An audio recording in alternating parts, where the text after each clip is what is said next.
मैं बीजेपी की असेट नहीं हूँ। मैं एक कॉमन लड़की हूँ। दोस्तों बहुत बहुत स्वागत करता हूं। चंद्रशेखर आज़ाद रोहिणी केस में हर रोज़ नए नए खुलासे हो रहे हैं।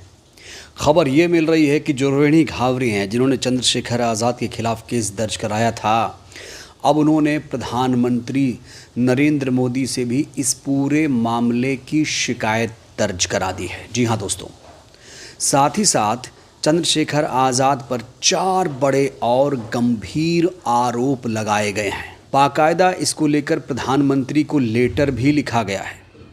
लेटर लिखने के बाद क्या कुछ कहा है रोहिणी घावरी ने, वो भी मैं आपको दिखाऊंगा।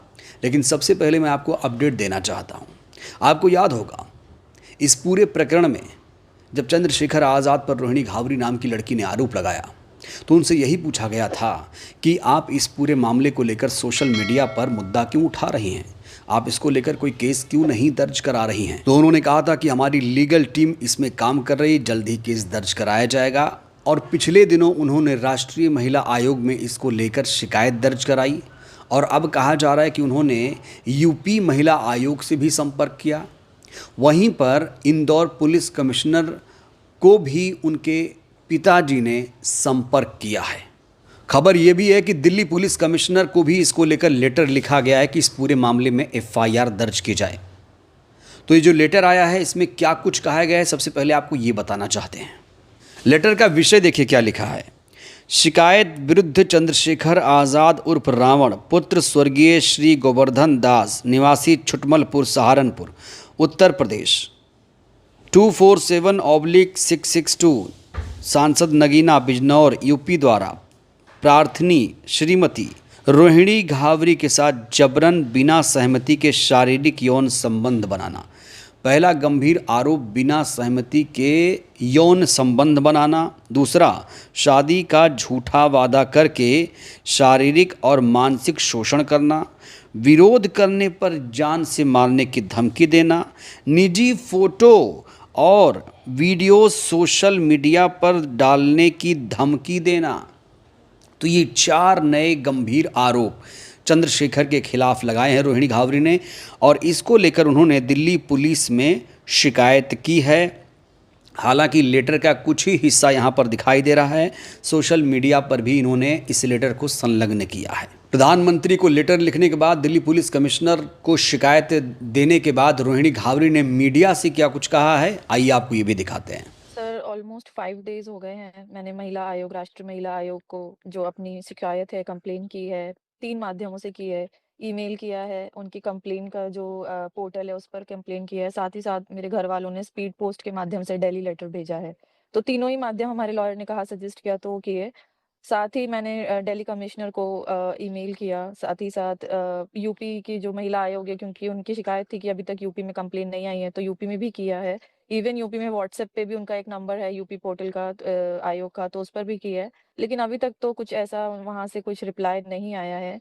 और बस सर अभी शुरुआत की है, बहुत ज़्यादा प्रेशराइज्ड थी, फिर अब ये कदम उठाया है। अब मैं चाहती हूँ कि सर सच्चाई सबके सामने आए और लोगों को पता चले कि एक्चुअल में हुआ क्या है। क्योंकि सर ये अग्नि परीक्षा देने पर भी लोगों ने ही मजबूर किया है कि अगर आप सही हो, अगर आप सच्चे हो, अगर आप बोल रहे हो वो सच है, तो फिर आपको कोर्ट जाना चाहिए, आपको केस करना चाहिए। तो अब केस किया है, तो अब चाहती हूँ कि इसकी सच्चाई सामने आए। दोस्तों आपको बता दें कि जब रोहिणी घावरी ने ये आरोप लगाया तो कहा गया कि रोहिणी घावरी बीजेपी की एजेंट है। वहीं रोहिणी घावरी ने इसके जवाब में एक नोटों से भरा बैग जारी किया था और ये भी आरोप लगाया था कि सत्ताधारी पार्टी के लोग चंद्रशेखर आज़ाद को फंड कर रहे हैं। हालांकि इसको लेकर उन्होंने और कुछ सबूत नहीं दिए हैं। तो एक तरफ कहा जा रहा है कि ये जो रोहिणी घावरी है ये बीजेपी की एजेंट है, दूसरी तरफ कहा जा रहा है कि चंद्रशेखर भी बीजेपी के एजेंट हैं। तो ये बड़ा कन्फ्यूज़न वाला मामला है कि बीजेपी का एजेंट है कौन। इस बीच रोहिणी घावरी ने प्रधानमंत्री नरेंद्र मोदी को लेकर क्या कुछ कहा है, ये भी देखिए। इन्होंने लिखा है, प्रिय प्रधानमंत्री नरेंद्र मोदी जी, मैंने भारत की बेटी होने के नाते विश्व पटल पर हमेशा अपने देश का सम्मान बढ़ाने का हर संभव प्रयास किया, लेकिन अब तक न्याय, आत्मसम्मान, स्वाभिमान की है। मैं चाहती हूँ मेरे साथ न्याय हो। मैंने अपनी शिकायत राष्ट्रीय महिला आयोग कमिश्नर दिल्ली पुलिस को भेज दी है, लेकिन अभी तक कोई कार्रवाई नहीं हुई है।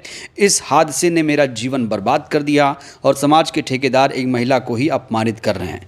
लंबे समय तक हर डिप्रेशन अवसाद में रहने के बाद अब इतनी हिम्मत की है कि लड़ सकूं। न्याय और सम्मान के लिए ये लड़ाई लाखों करोड़ों महिलाओं के आत्मसम्मान की है। आखिर ये कैसी व्यवस्था है जहां एक महिला को अपमानित करने के लिए रखैल, वेश्या जैसे शब्दों का इस्तेमाल किया जाता है, लेकिन दोषी पुरुष के लिए कोई शब्द नहीं, कोई सज़ा नहीं। प्रधानमंत्री जी, आपसे मेरी प्रार्थना है कि मुझे न्याय दिलाएं। मैंने 4 पेज की शिकायत सभी जगह भेज दी है। मुझे पूरा विश्वास है अपने देश के कानून पर। शुक्रिया रोहिणी घावरी, स्विट्ज़रलैंड। तो इन्होंने प्रधानमंत्री से न्याय की गुहार लगाई है और कहा है कि मुझे इस मामले में न्याय दिलाइए। मैं डिप्रेशन में हूँ, मुझे न्याय नहीं मिल रहा है।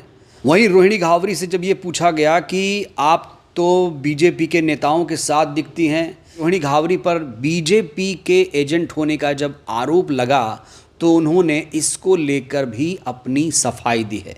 देखिए ज़रा। उत्तर देश में मौजूदा सरकार केंद्र में बीजेपी की है, मध्य प्रदेश में बीजेपी की है, यूपी में बीजेपी की है। तो हम सर शिकायत करेंगे किससे?